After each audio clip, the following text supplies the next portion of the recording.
Hey, what's up? This is Ascension here. There's a lot of things that people like about technical outerwear brand Acronym, from the low branding to the experimental design process to the high performance materials and features, the timeless appeal, the versatility of a lot of their garments, and of course the near cult-like reverence for Errol Sinihyu himself.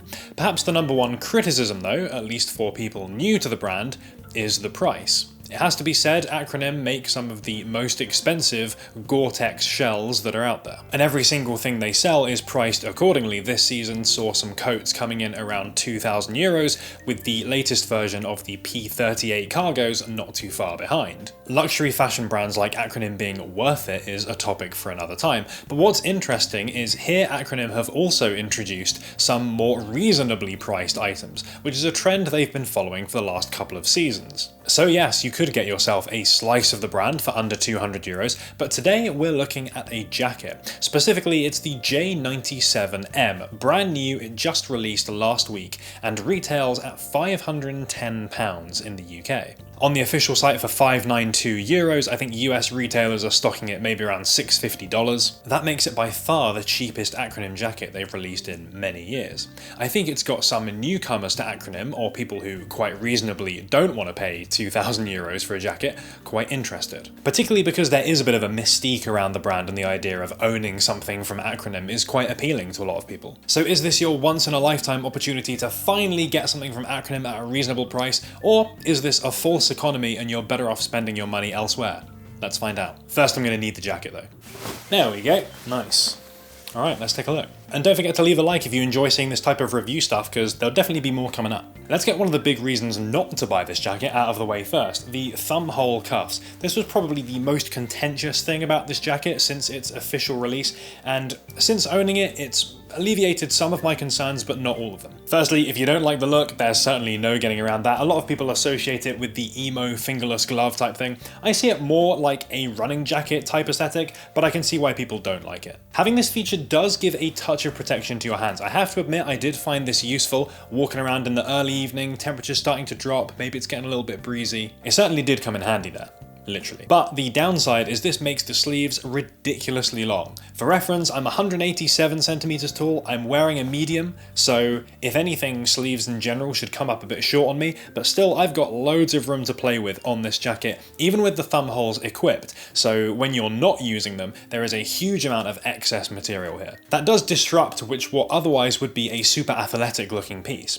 Luckily, the structure of the material is such that the fabric doesn't all sort of collapse and pool at the wrist. It does sort of stack a little bit up the arm, so it doesn't look as bad as it could do. If you know you're never going to wear this jacket with the thumb holes attached, you're just going to have to suffer the sleeves being too long. Acronym do suggest that you can fold the cuffs inwards if you don't want to use this mechanism, but let's be honest, you're not really fooling anyone doing this. It doesn't look that good, I don't think, just having this kind of no cuff thing, and it doesn't feel that comfortable either. It is better than those J90 cuffs though, I feel. The much thinner and lighter weight material makes it a lot easier and feel more natural to take these on and off when you need them. The elastic hem helps keep them where they should be as well, and this is also pretty handy for rolling the sleeves up if you need to, which is kind of appropriate in a summer jacket. You might find things starting to get a bit warm, and I do feel that these grip the forearms fairly effectively because it is fairly snug, and yeah, there's a decent bit of elasticity there. Oh yeah, like the J90, there is a watch viewing zip built onto the left arm here. This is about as subtle and as graceful an implementation as you could get. It's fully built into the seam here, so you can't see the zip track at all.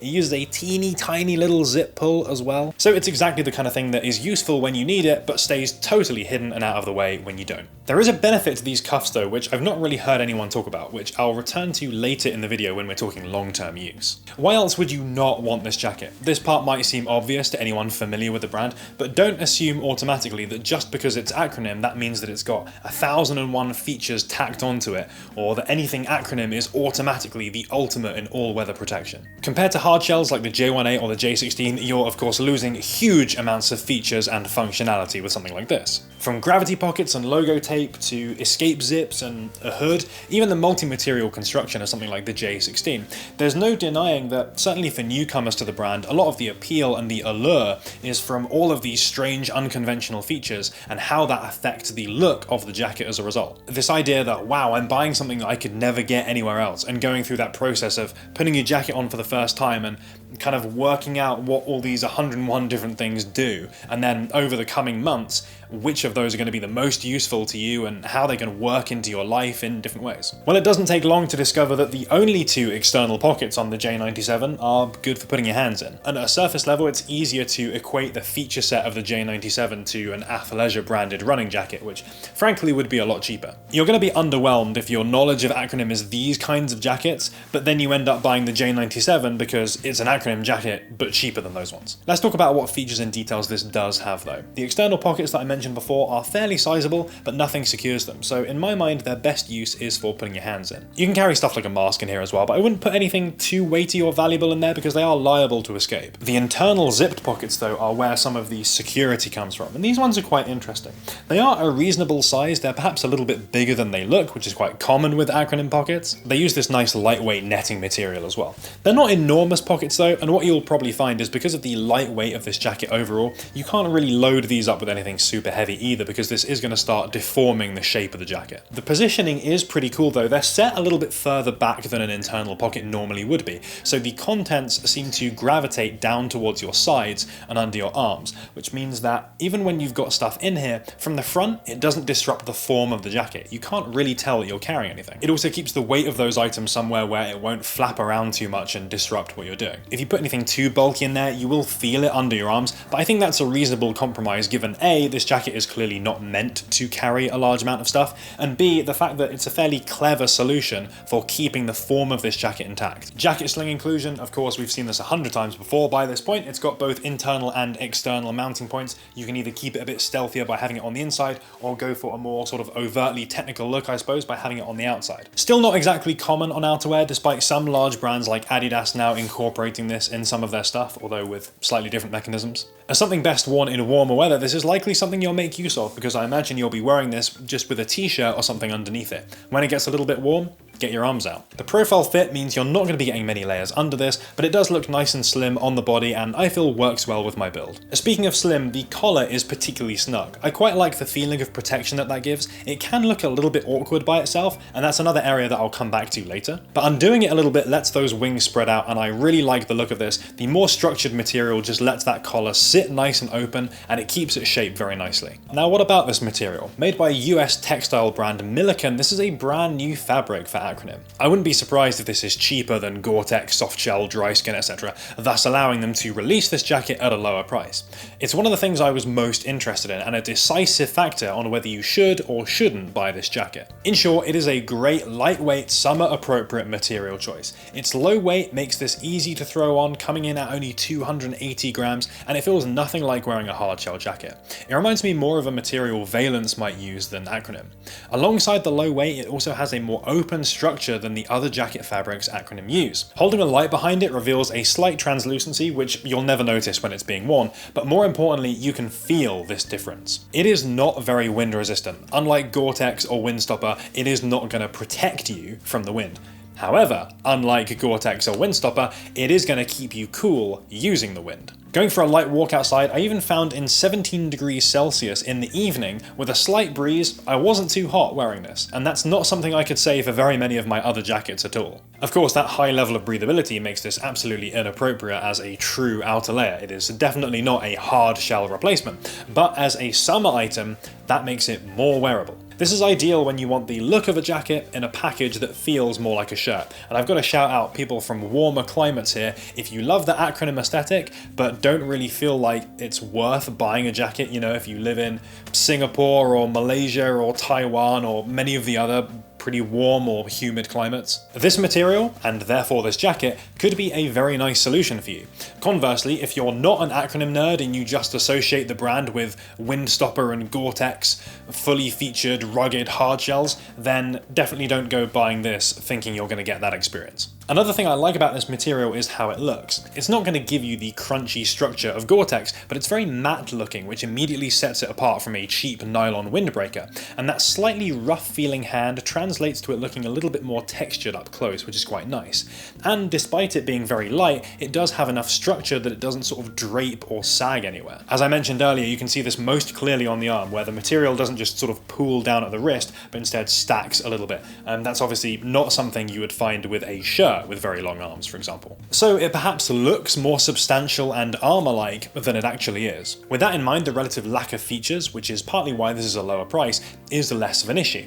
It keeps the weight down, keeps it more easily packable, and it allows you to treat this like more of an ultralight thing to chuck over a t-shirt rather than some kind of suit that you have to get into like a mech. I mean, the J1A has no less than 3 separate zips at the front. Even the lack of hood reflects the fact that you're not going to be wearing this for all season protection. The hem down here is similarly intentional. It's slightly cropped but still elasticated to lower its overall footprint, but you'll notice that it has this really nice curve going towards the back, which looks and feels very natural. It is noticeably shorter than most jackets, and it's actually shorter than a lot of my t-shirts as well, so I find myself having to tuck these in a bit when I want to wear this jacket done up. Seeing a jacket like this, which isn't covered in pockets and features, might lead people to think, well, it doesn't really look like an Acronym jacket, and that's another reason not to buy it. I'd actually disagree here. I think there are quite a few hallmarks which, to a keen observer, really do paint this as an Acronym product. It definitely has the Acronym aesthetic to me. Those visual hallmarks are just a little bit more subtle than an enormous chest pocket or the Acronym logo tape. The extended length contrast colour zip pull is one of those things, as is the oversized zip garage at the top of the collar, which gives a bit of a cleaner look. As I mentioned earlier, you can mount the jacket sling externally, which really bolsters that Acronym aesthetic, but I think most importantly and most interestingly is this cross-shaped design at the back here. The complex cross-shaped pattern of articulation over the shoulder blades here not only is a great example of good articulation, allows you to move around very easily, but also on a jacket which is otherwise fairly minimal, really stands out and I think is a great aesthetic feature. A few other brands will do this type of patterning, even high-end sportswear stuff, so to a keen observer, you can easily pick something like this out and think, hey, that jacket is a little bit special, there's something quite cool about this, even if you're not the kind of person that can recognize that it is an Acronym jacket, or you know every model off by heart. It's a great example of form and function intersecting. The intention is to improve maneuverability, but it ends up looking quite cool as a result. There's one final thing I want to talk about though. It was only given a couple of words in the Acronym product description, but to me absolutely summarizes why you probably shouldn't buy this as a first Acronym jacket or even a first luxury jacket, but why this might also boast extremely high amounts of wearability. Rides the multi-season line between inner, winter, and outer, summer layer. In the summer, it's an outer layer. In the winter, it's a mid layer. Absolutely everything makes sense about this jacket when viewed through this lens. The lack of hood, the profile fit allowing for a bit less layering room underneath, the lower price, the lower feature set, the thumb hole cuffs, the focus on articulation, the snug collar, all of these things come together when you think about this as a mid layer and not just as a jacket. Wearing this under a Gore-Tex jacket provides a touch of extra warmth, it provides a barrier so that the membrane of the jacket isn't touching your skin directly, and it doesn't get in the way at all. The thumb hole cuffs in this context look great, they just poke out a little bit from underneath your Gore-Tex shell, they don't attract too much attention, but it just gives that little bit of a cool extra visual detail. Similarly, the collar, maybe it does look a little bit awkward by itself, but underneath another jacket looks absolutely awesome when you've got this real snug look and then the contrast provided by something over the top of that. And that cross-shaped articulation means it doesn't impede your movement when you do have another shell over the top. Oh, and the slightly cropped hem means there's no chance of this awkwardly sitting lower than the jacket does. In my opinion, the level to which this works underneath a winter jacket is under-communicated, and I think this is really going to come into its own in those transitional months, giving this near all-year wearing appeal. Just maybe not in the way you think when you imagine Acronym jacket.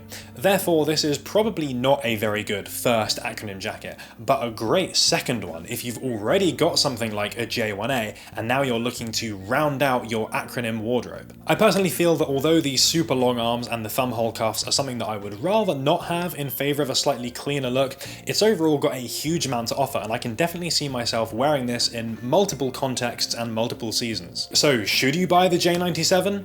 No, but actually yes. Hope you guys enjoyed taking a look at the J97. I'm trying a bit of a different format for these kinds of reviews, so if you liked it, please do hit the like button. It is mega helpful for the channel, and it lets me know to do more of this kind of thing. If you plan on picking one of these up, or you've got one already, would massively appreciate your thoughts down below. And of course, if you think this doesn't work for you, you really hate it, then of course I want to hear that too. Shout out to Septic Soldier for leaving your thoughts about the Holy Grail pants. Very much appreciate anyone that took the time to do that. And that's everything. This was very much a summer themed video, what with this summery jacket. We're gonna have some more summer stuff coming up soon. Thinking about some shorts, thinking about some accessories, and maybe some sneakers as well. It's gonna be a whole summer season, so stay tuned.